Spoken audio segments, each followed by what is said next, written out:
little earlier, we told you about this dog who was adopted from a nonprofit rescue group in New York. And just minutes after a father brought the pit bull mix home, it attacked his teenage daughter. She was seriously injured.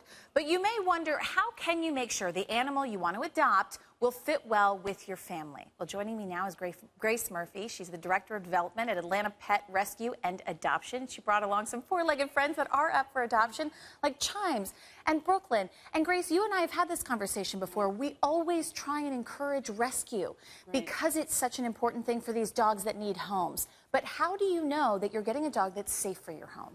Well, it is such a gift, rescuing an animal, and the overpopulation of pets is just a crisis in America. And, you know, really, we need to make it a family affair when you go rescue an animal.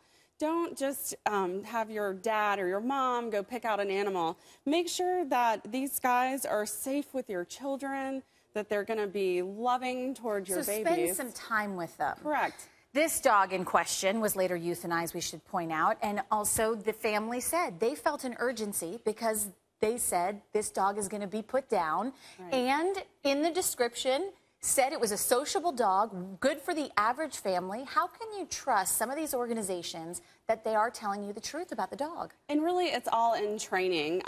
As soon as we go to an animal control facility and pull animals just like Chimes or Brooklyn, we do so many tests, even at animal control, before we get them to our facility. Like what? Like touch their feet. Make sure they let you touch their ears. See their reaction. Right. Make sure that they let you touch their tail, because when they get to our facility, we're going to have to give them medical care. And if they won't even allow us to do basic touching on them, then they're not going to be great for a home. So the lesson there, do your research when it comes to the nonprofit and make sure that they're taking those precautions.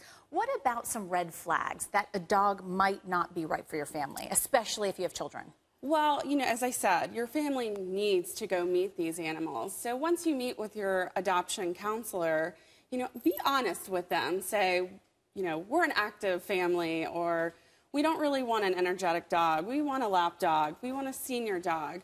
Talk about training. If you're going to get a puppy, there's going to be a lot of cost associated with training. So make sure that you're ready for things like that, and make sure that the animal gets along with every single person in your family. And that's why you make the point, bring everyone with you. What about some certain mixes that you may want to stay away from? And I hate associating the pit bull mix with this story, because not all pit bulls have that reaction, but you hear that that could be a trend.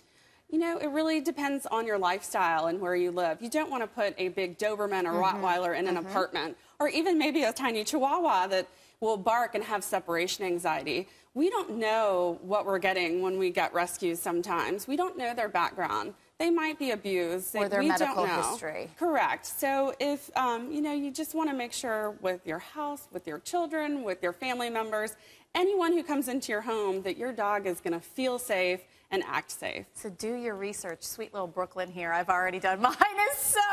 It's just the sweetest dogs ever. These two dogs are up for adoption. We'll put more information on our website. For now, Grace, thanks for being with us. Of course.